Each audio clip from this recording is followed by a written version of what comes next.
Olá pessoal, nessa videoaula vamos demonstrar o teorema da função implícita 3. Essa aula, ao contrário das outras que era avançada, eu classifico essa aula como médio, mesmo porque a parte difícil já foi toda feita nas outras duas aulas.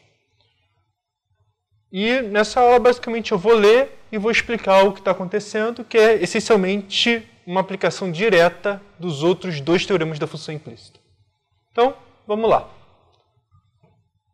O teorema da função implícita 3 diz o seguinte: agora eu tenho duas funções de R3 para R de classe C1, ou classe CK, tanto faz, o contido em R3 aberto, e seja x0, y0, z0 em U, tal que esse determinante aqui é diferente de zero.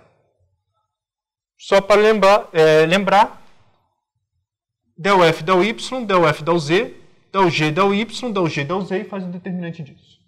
No ponto x0, y0, z0. Daqui a pouco eu vou fazer isso aqui de novo. E f de x0, y0, z0 vou calcular como C1.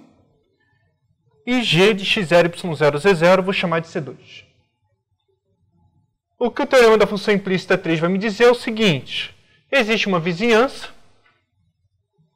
e únicas funções, y que vai para B e CD, e z que vai de AB para 1 é 1 é 2, tais que f de x, y, z de x é igual a C1, e g de x, y de x, z de x é igual a C2. Mas ainda y e z são de classe C1. Então, basicamente, o que está dizendo é o seguinte: isso aqui, tecnicamente, tem que ser uma superfície. Tá? Essa equação aqui. F de x, y, z igual a C1. E, tecnicamente, isso aqui também tem que ser uma superfície. G de x, y, z igual a C2.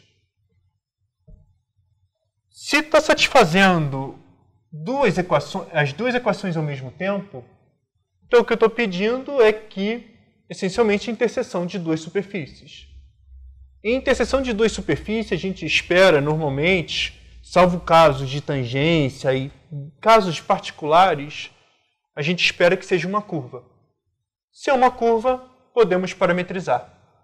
E o que o teorema da função implícita diz é que podemos parametrizar da forma t, y de t, z de t. Ou, se preferir, x, y de x, z de x. E tudo de classe 1. Ou CK, dependendo como que são a F e G. Se eu trocar aqui por CK, aqui fica CK. Repara que eu não me importei em nenhum momento em colocar as fórmulas das derivadas de y e z. Não é importante. Então, se a gente já sabe que é de classe CK, uma regra da cadeia faz tudo. Então, vamos à demonstração disso. Então, primeiramente, a hipótese é o seguinte: esse determinante aqui é diferente de zero. Quem é esse determinante? Só para lembrar da minha notação, del FG, del YZ. Del F, del Y, del G, del Y, del F, del Z, del G, del Z. Baseado nisso, bem, se esse determinante é diferente de zero, então, em particular, essa coluna toda aqui não pode ser zero. Se isso aqui for zero e isso aqui for zero, o determinante é zero. Então, um desses dois tem que ser diferente de zero. Se um desses dois é diferente de zero, então, para fixar as ideias, vamos supor isso. Então, e agora a gente vai trabalhar nisso. Então, o que nós temos? Del f e del z nesse ponto diferente de zero. E f de x, y, z é igual a C1. Então, podemos aplicar totalmente o teorema da função implícita. Pelo teorema da função implícita, o 2 no caso, existe uma vizinhança e uma única função h, que depende de h de x, y, tal que f de x, y, h de x, y é igual a C1. Ou seja, é minha superfície. Mas ainda h é de classe 1.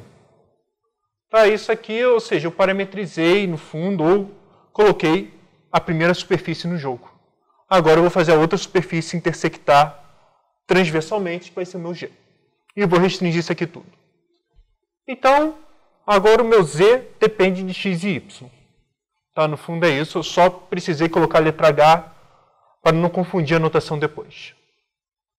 Então, agora defina Gzão de xy igual a Gzinho de x, y, Hzinho de xy. O que nós temos? Gzão de x0, y0, é só substituir. Vamos lembrar que Hzinho de x0, y0 só pode ser o Z0.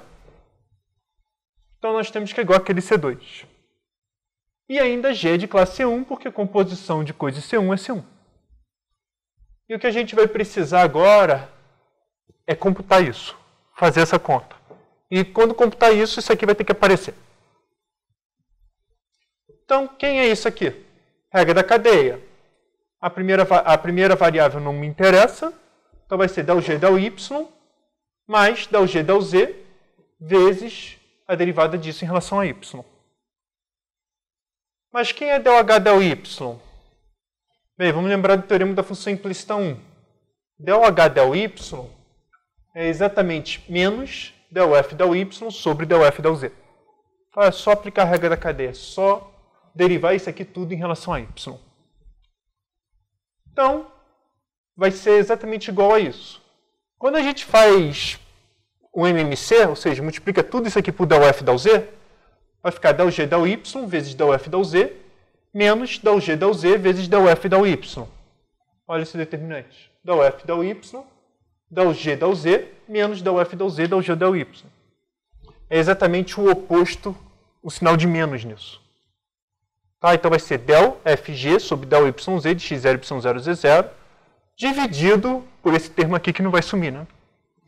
Mas tanto faz, isso aqui não é tão importante. A coisa que é importante é que isso aqui é diferente de zero. Ou seja, del G del Y é diferente de zero. G é de classe C1 ou CK, tanto faz. Eu posso até trocar aqui por K. Não tem problema. E G de x0, y0 igual a C2. Teorema da função implícita. Cria uma função, uma única, y de AB para CD. Para cada x, associamos um y de x. Y de classe C1 e G de x, y de x é igual a C2. Está aqui minha curva. E o que eu vou fazer agora é levantar. Pegar o eixo Z. Então, o eixo Z vai ser o seguinte. Então, espera. Se y depende de x, e o meu z depende de x, y, ou seja, que até troquei por h, então agora se eu fizer y de x, é o meu z de x. Então, defino o z que vai de AB para E1, E2. Tá? O E1, E2 é daqui, não se importa tanto com o domínio. Em que para cada x, nós associamos agora h de x, y de x. Temos que z é de classe CK, porque a composição de classe CK é CK. E vale, deixa eu trocar aqui até por CK para não ter... deixar tudo igual. O importante para mim é o C1. Mas, e vale o quê? Vale isso e vale isso. Por quê? Bem, primeira parte é o seguinte.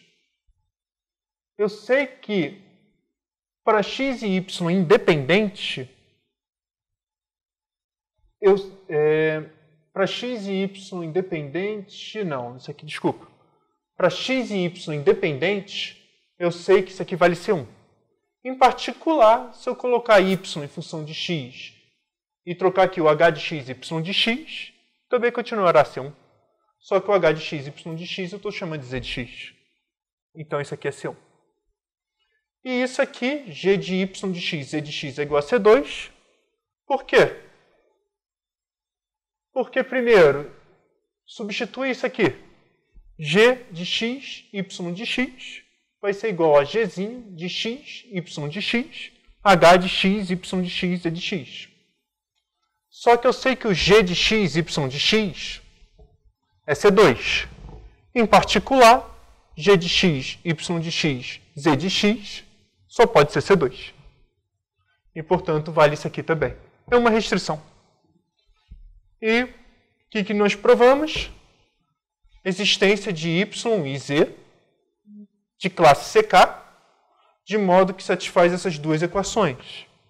A unicidade essencialmente decorre porque aqui é único e aqui é único. Todos os passos, no fundo, a gente pode reverter.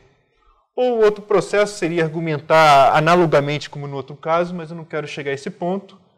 Mas importante é que temos uma vizinhança suficientemente pequena.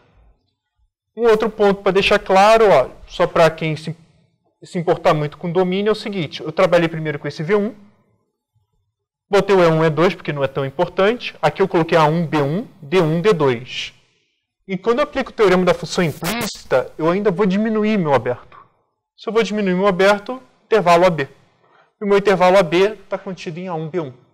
Em particular, não temos nenhum problema com domínio. E, basicamente, está provado o teorema da função implícita. Então é isso, gente. Eu espero que tenham gostado dessa videoaula. Até a próxima. Não esqueça de curtir ou comentar para me dar um feedback.